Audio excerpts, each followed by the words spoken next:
It's time for another Dice Tower review with Barry.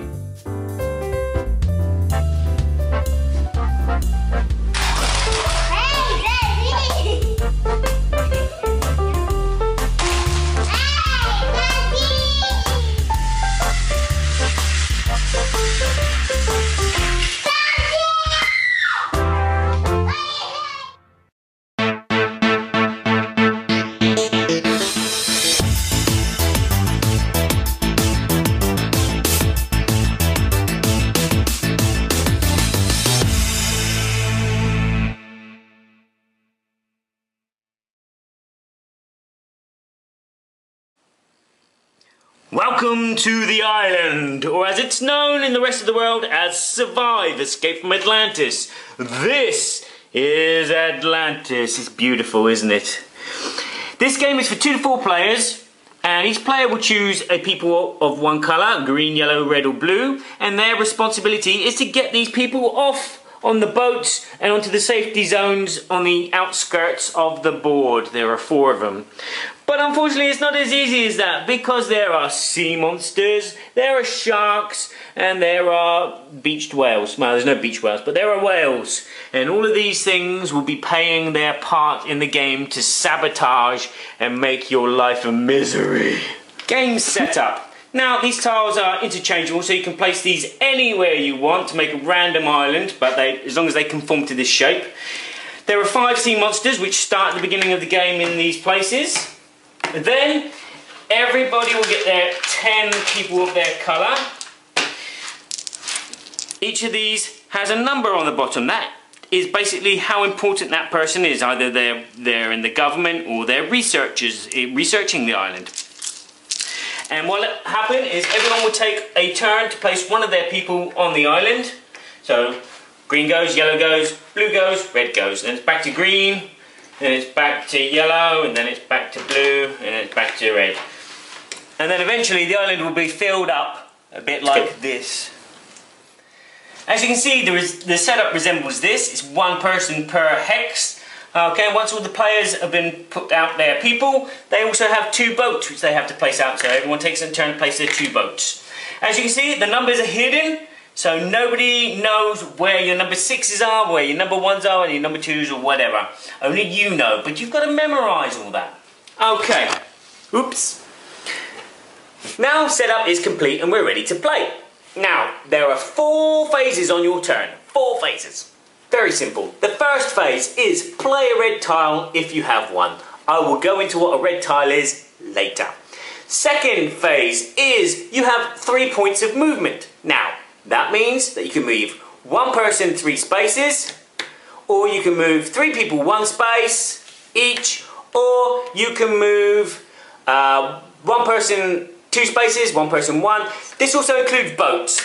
But if you have a man in the water, he can only ever move a maximum of 1 space. So 3 movement points, however you choose.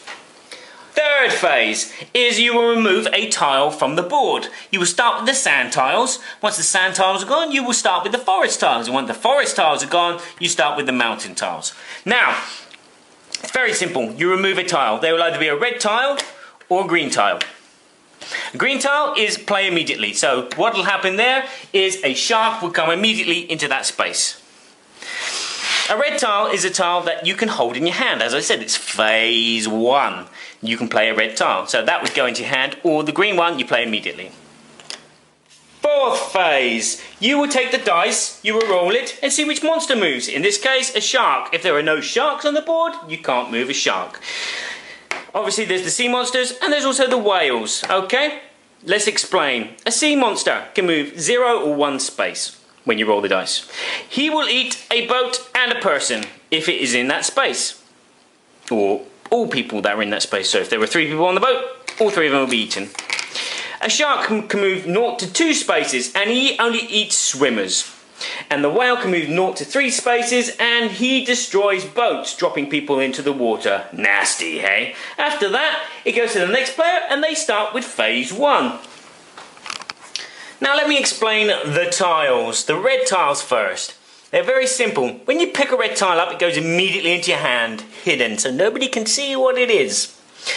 Then you can use these on the start of your turn. You can only play one tile at a time, one tile a turn, and the tiles consist of these.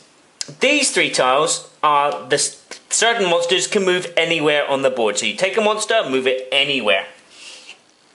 These 2 tiles means that you can kill a shark or a whale when someone moves it into your space with one of your people in the water, and you can kill them.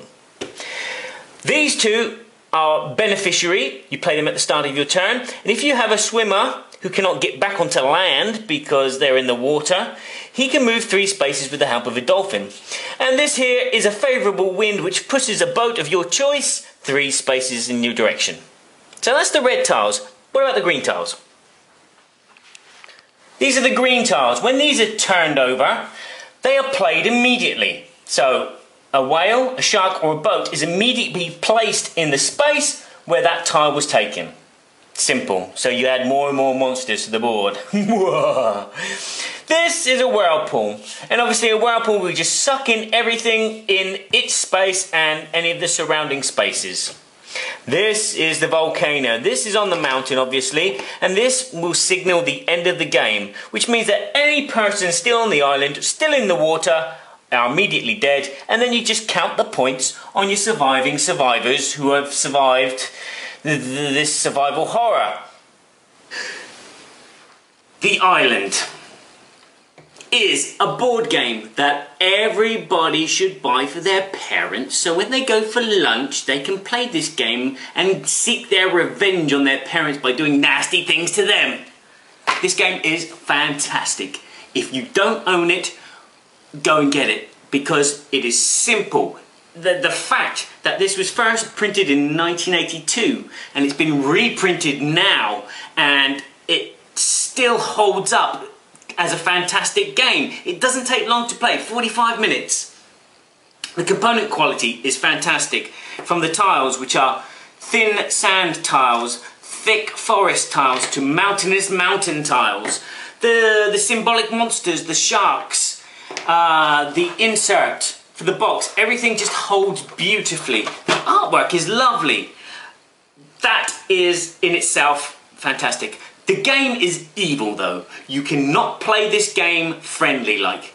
No way in hell. Because, oh, I'm sorry, I dropped you in the water. Oh, I didn't mean to. Oh, sorry, I have to move the shark onto your space.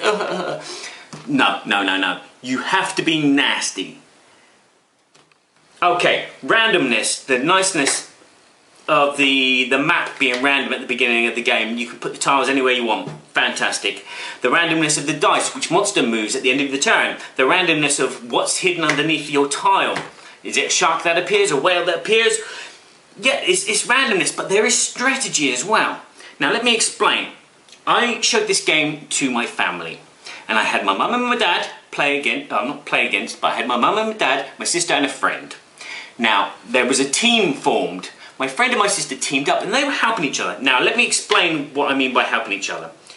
If you're on a boat, you have control of the boat. No one else can control that boat. If there's no one on the boat, everybody can control that boat. If there's one of each person on the boat, they can, both players, the yellow and the red, can move that boat. But if there are 2 yellows and a red, the red player cannot move that boat. It's only the yellow. So the yellow has to do all the work and then helps the red get their person to safety. Now, as I was saying, my sister and my friend teamed up and they were helping each other and they were sabotaging my mum and my dad. My mum and dad were getting very, very angry at this and big words were starting to come, and my mum and dad decided that they were going to team up, but that didn't work, and more big words flew across the table and angry shouts and, "Oh, what did you do that for? Ah!" I was laughing my pants off. So was my friend and my sister, until the end of the game when my friend decided to sabotage my sister and kill off a few of her people. She was not happy. Big words came from her mouth. At the end of the game, I thought there was gonna be a horrendous argument. But as soon as the points were counted, everyone just laughed and said, "What a fantastic game." Now, thematic. The game is extremely thematic. The island is seeking, it's evident. the island, you remove a tile, you remove a tile, you remove a tile. They're your people, you've got to get them to safety. It's simple, it's simple. The only thing I'd say this game needs is a player aid, because people forget what they're doing on their turn. 4 stages, very simple, but for remembering, some people forget to remove a tile. If you just had a little card that said, play a red tile, move 3 movements, take a tile, move a monster. That would have been fantastic. But that is the only minuscule criticism I have about this game. This game is fantastic. If you don't own it, go and get it now.